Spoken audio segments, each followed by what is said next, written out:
So, what kind of chicken is it, and what are we going to do with it? I'm done! Dorothy just finished trimming up the last of the chicken. Well, folks, I am getting ready to get in the van and I am leaving home. But only for a couple hours. I see a light on in the house and I know I'll be welcome back home. We have ordered 3 40-pound boxes of chicken, and the chicken truck is coming, but it'll be about an hour from here, so I need to get scooting down the road to meet him. There is a trailer with a noisy refrigerator operation, but at least kept the chicken cold. There are my 3 boxes of chicken, and now I need to do what I can to keep them cold. I'm gonna slide it on up.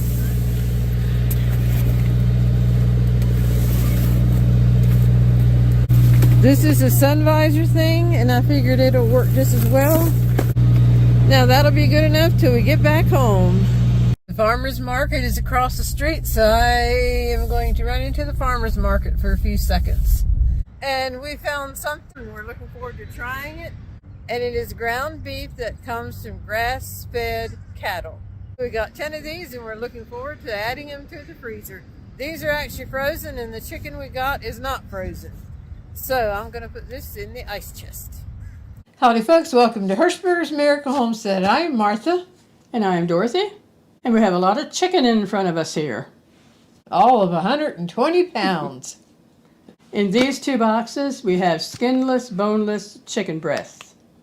In this box we have chicken tenders, and we'll be canning this, making some soup, and just meat too, for options of how to use that. That's our plan right now. I'll be delighted to have canned chicken on hand again. This chicken is all natural, it is minimally processed, and has no artificial ingredients in it. So we're going to finish cleaning it up some and putting them in smaller packages that will fit our needs better.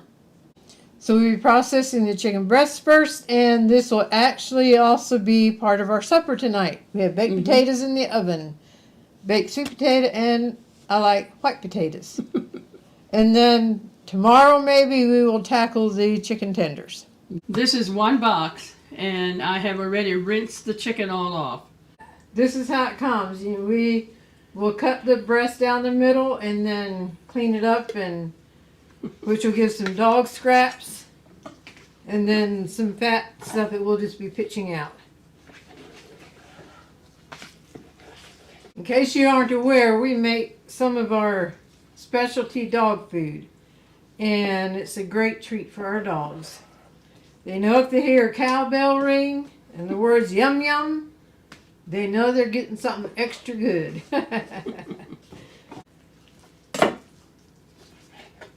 Okay, this is what 1 breast looks like that will go in the freezer for us. I'm going to pat them dry. That's fine. Thing here. Okay. We grew up on a dairy farm, so we had all the milk that we wanted, but we never had chickens. Mom butchered a lot of chickens though. For other people too. Yeah, got them from a local chicken farmer. Yeah, we had a lot of good memories growing up on the farm. Although basically the animals we had was your dairy cows and dogs and cats. But we had a goat or 2. Oh, we had at one time we had horses. Sure did. Oh my goodness, get us going on the horse stories.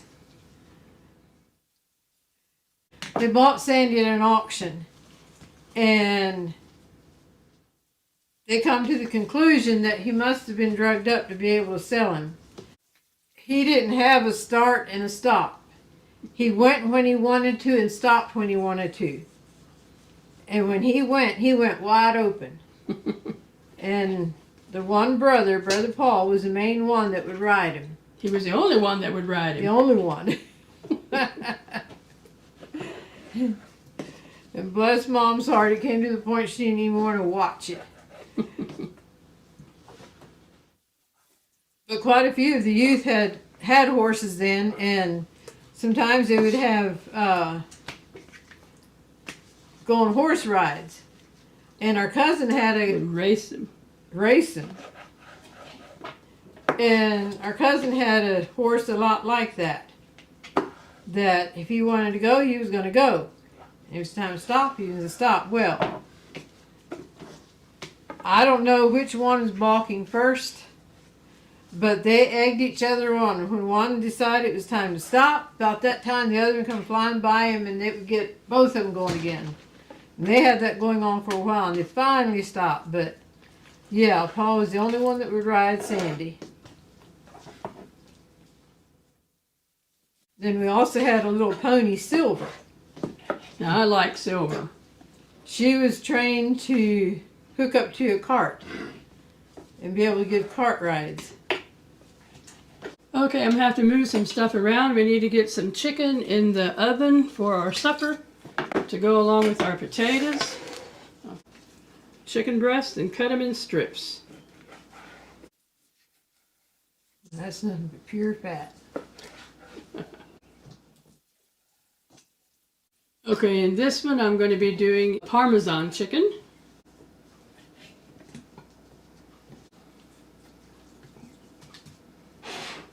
And then in this one we'll be doing some barbecue chicken.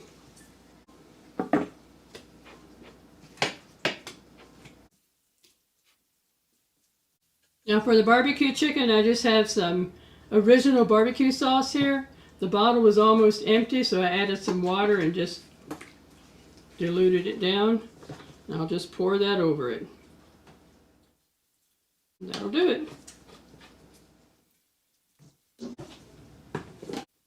3/4 cup of mayonnaise here. 3/4 cup of Parmesan cheese. 1 teaspoon of garlic powder. And 1/2 teaspoon of sea salt. And if you see behind us here, you want to move a little bit, Martha? Oh, sure. You can see we have potatoes and eggs here. These are hard-boiled eggs. We have potato salad coming. And we actually have a video on this, and we'll let a link for it. Some of the bones stayed in here. It's supposed to be skinless, boneless. So we just mix this together. And I just take it and spread it over top of the chicken.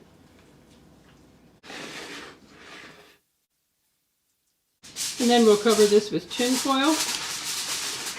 If you want a crunchy chicken, you could just let the foil off. But I do sometimes take it off towards the end. Okay, and I have the barbecue chicken covered also. So these are ready to go in the oven with our potatoes. And it will take about an hour for these to get done. My forgetter was working pretty good. I went out to the barn for something twice. And I was supposed to bring California Blend in. My forgetter worked and I forgot, so I'm going out for it now. I told her I can go for it. But she said she'll go, so. I can hardly wait to get outside. We've had 2 days of rain and the garden stuff just looks like it's been growing, but the garden stuff can wait for the moment. The chicken is all cut up and it's ready to go into packaging. So I'm going to clean up here a little bit and we'll come back and get busy with that. Before we went to packaging, we took a break and enjoyed our supper. The Parmesan chicken I did uncover for about the last 20 minutes. They were both very delicious.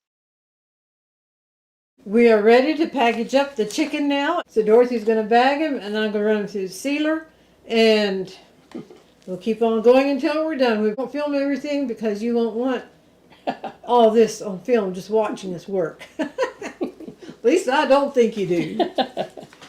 Okay. And now for the noise.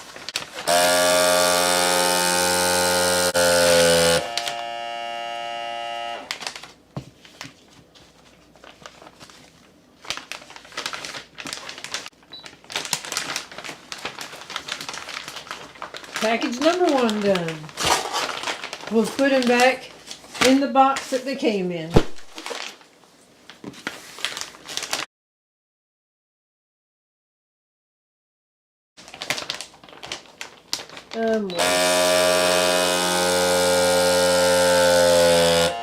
I'm I'm putting 6 in these big ones instead of 4. Okay. Takes a long time to seal. Come on, seal. Got her done. I should have a box of the big ones and a box of the smaller packs. Yeah, that would be good. I'm going to do that one and I'll go get Buddy. Okay. Here, the countertop is kind of messy too. Okay. Dorothy wrote down the final count, and what was the final count? 10 large and 12 small. Good deal. Then tomorrow we'll have the canning of the chicken tenders. On this chicken tender, this little thing here, we always like to get those out. And then here there's a little bit of skin that we'll be removing yet too. Just snip a little.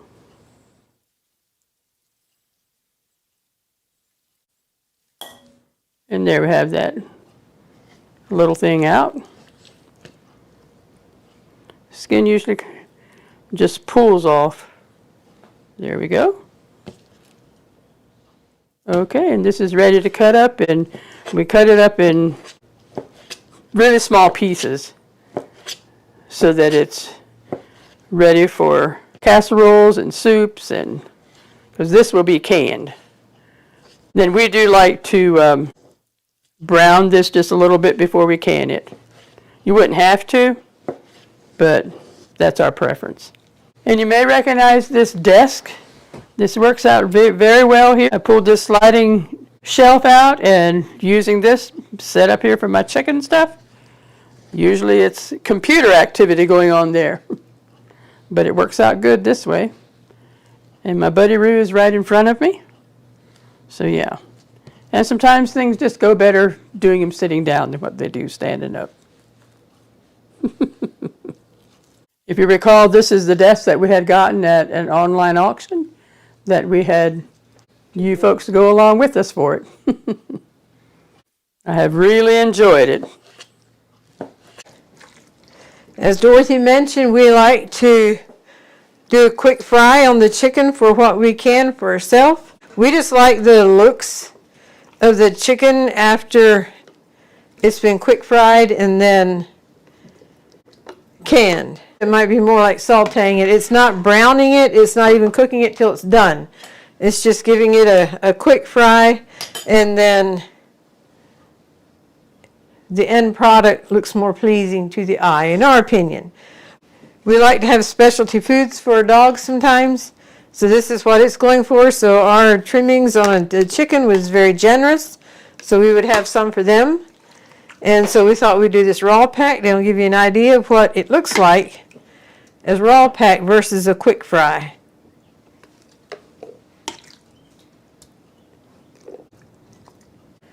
So we have 4 for the dogs, and then we have some chicken here that's quick fried, ready to go. So we will have 1 quart of that, and that will give you a good idea of which appearance you like the best.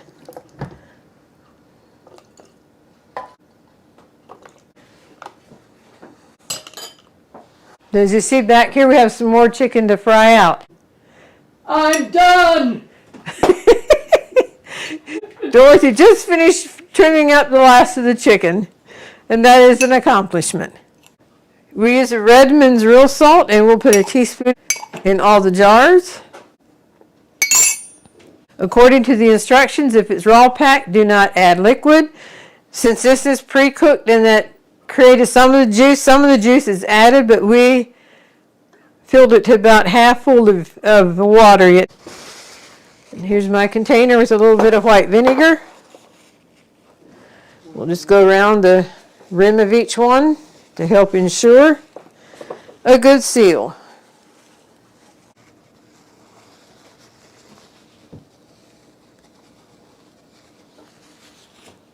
And here are the jar lids. I have those sitting in hot water or warm water.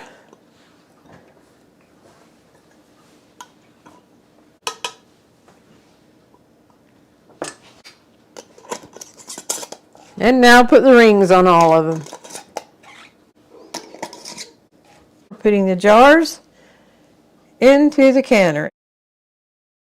And here is the one that was, the meat was quick fried.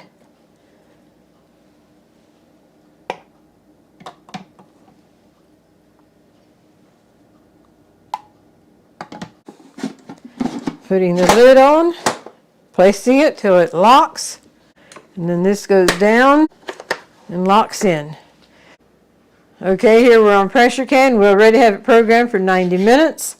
We filled the jars, and now we confirm that the regulator is not on. The jars are in. And now it's heating up, and then it'll beep and tell us when to put the regulator on. So all we have to do right now is listen for the beep and come see what it tells us to do next. We're getting ready to fry up some more meat. We want to get this at least quick fried and in the refrigerator, and then tomorrow we can can the soup stuff we're excited about. We like for it to be hot to put the chicken in. That's one way of checking to see if the skillet is hot. The Redmond's real salt will go into each jar, so we do not season the chicken at this point. When you get it out to use it in a food dish, you can always season it that way like you want. Here some time ago we had provided a lettuce salad for a funeral meal, and they said put it in a big bag, so we got 2.5 gallon Ziploc bags. So that's what we're going to put this chicken in. And I'm going to double it over so any mess does not go into the zipper part, if there is a mess.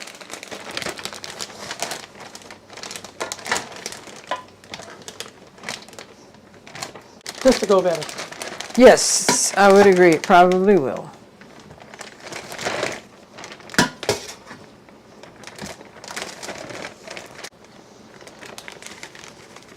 Okay.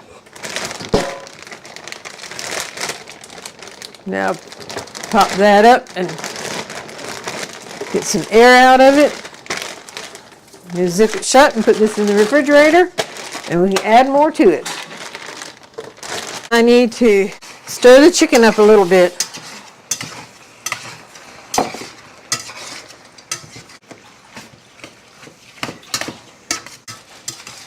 This creates a liquid as you do this, and the liquid as well will go into the jar when we can it. That's why I added just a little bit to what went in the canner, because the liquid is being pulled from the chicken now.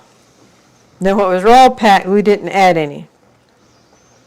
All right, this is not too far from done for canning. All right, I'm going to dump this into a pan, and we will reload. All right, we're going over to the canner. It's on the countdown of when it's ready for the regulator to be put on.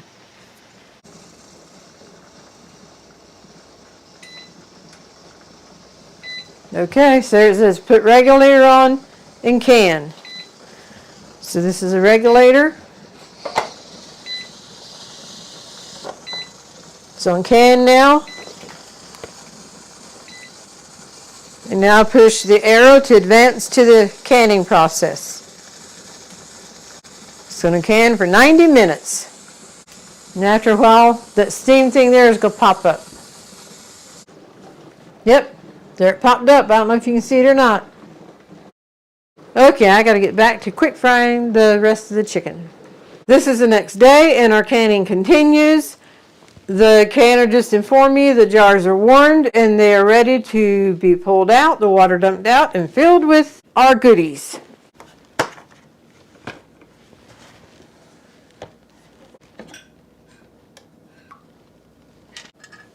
You have to be careful getting the warm jars out. Sometimes they're pretty warm. This time right now I can easily touch it with a finger. One thing Mom always did with her jar lids before canning was put hot water to them. So that's what I'm going to do with this water. I'll put hot water to that. I guess it helps get that rubber more conditioned for the task at hand. Alrighty. So the rest of it I will dump into my dishwater.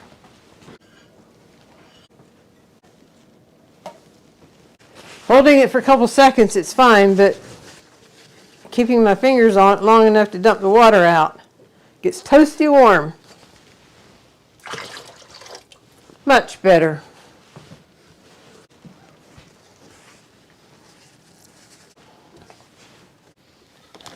All right, we're doing 1.5 cups of chicken.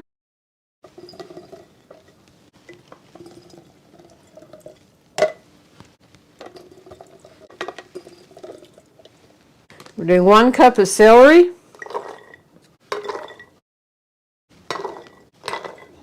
And a cup of carrots. We'll push these down just a little bit because onions come in here yet. And I'll often mention if something was given to us by a subscriber, and this jar filler was. It has the measurements here for headspace, and yes, we like it very much, so thank you again. And the onions, we're doing 1/2 cup.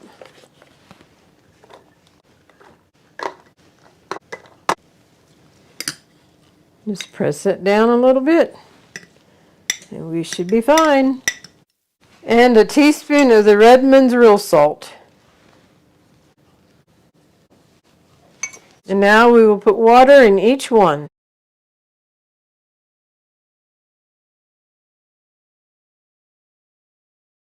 We don't even have a proper debubbler, but this is a thin bladed knife. I will just go down a couple times.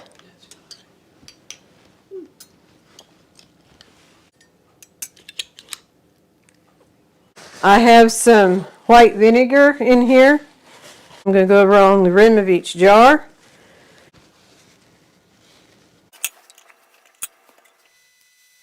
And put the rings on.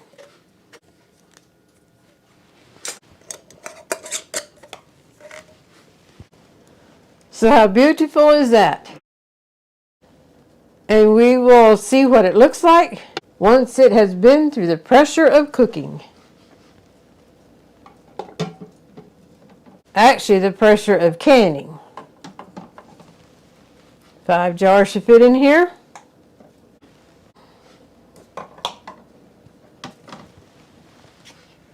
So we need to get it locked in.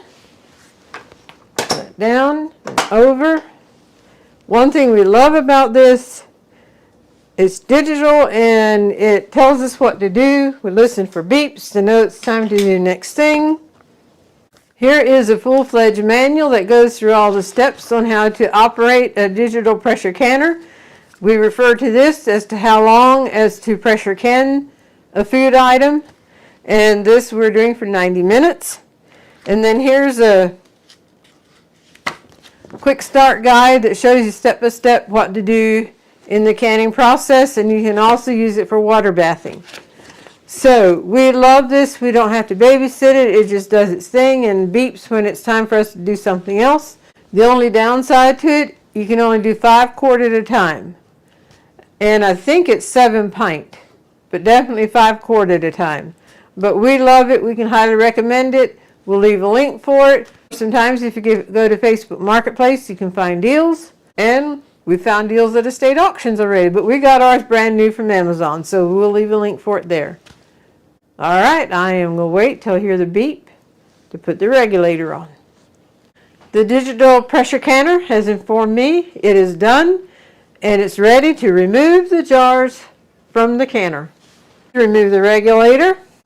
The X, push it in for 3 seconds.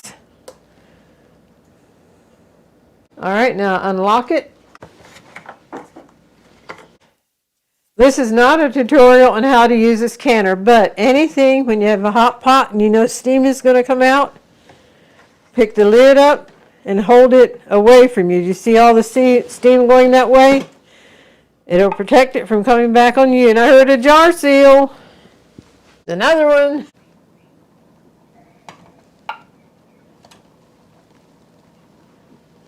Well, how about that?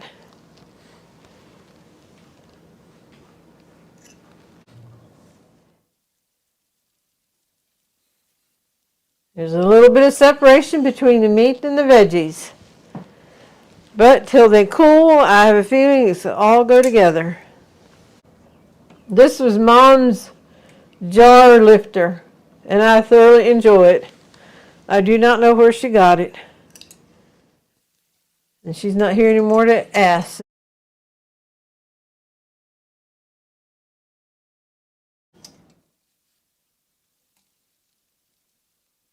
There we go.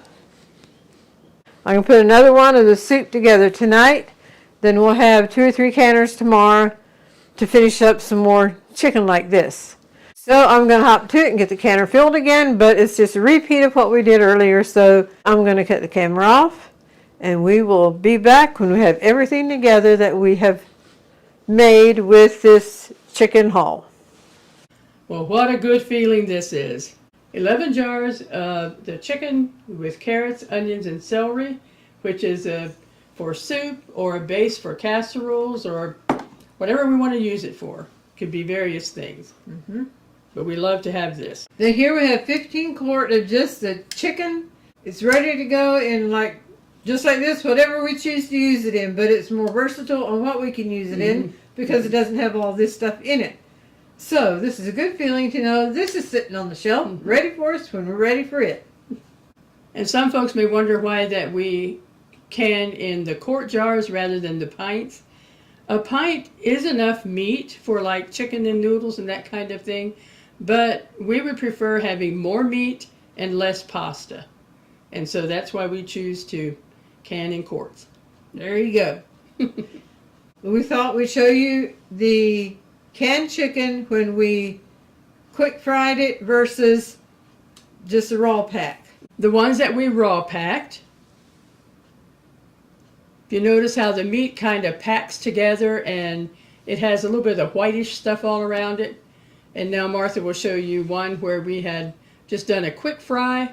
The meat is looser and it looks more appealing. Plus, those are the first cooker that we did, and we didn't add quite as much water to it as what we did the others then. That's why it doesn't have quite as much broth to it. Yeah. Well, this is a raw pack. We don't add water. Yeah, raw pack, you don't add any water to it, but we could have packed it fuller with meat, I guess. Yeah. So anyway, very pleased. Yes, we are. And then we also had chicken that we had vacuum sealed, put in smaller packages and vacuum sealed and put in the freezer. We had 12 packs that have 2 or 3 chicken breasts in. And we have 10 packs like this that have 6 or 8 breasts in, which will give one meal, which will give... it better give more than one meal. Well, not done yet. Which will give one meal with leftovers, or if we have guests coming in, then we can pull out a big pack, and we're good to go. But these are tucked away in the freezer already, so this is representing the large packs. And this one, the small ones. Very good. So the next thing on the agenda is to remove the bands. They have all sealed, so that's wonderful. Remove the bands and put them on our shelf. There you go. Put the jars on the shelf, not the bands. The bands will go in the box, ready for the next project. Yes, ma'am. Okay. And now for the golden thought. If you've been with us before, you know we've been going through the fruit of the Spirit. That's listed in Galatians 5, 22 and 23. And we're on the last one, so I thought I'd read them again, and then we'll have thoughts on the last one. But the fruit of the Spirit is love, joy, peace, long-suffering, kindness, goodness, faithfulness, gentleness, and self-control. So our fruit of the Spirit today is self-control. And to see a person with self-control, to me, you see a strong person. They are responding rather than to reacting to situations that all of a sudden come up. You can respond or you can react. And also a person with self-discipline or self-control has the ability to make themselves do what they should do when they should do it, whether they feel like it or not. So here we have 2 examples of self-control. One is the spur-of-the-moment times when things happen and you can respond or you can react. And then the other one is having self-discipline to plan ahead and do what you need to do when you should do it, whether you want to do it or not. So that was my thoughts on self-control. We hope you've enjoyed spending time with us in the kitchen with the chicken. We hope you've been blessed, encouraged, and inspired. And until next time, God bless.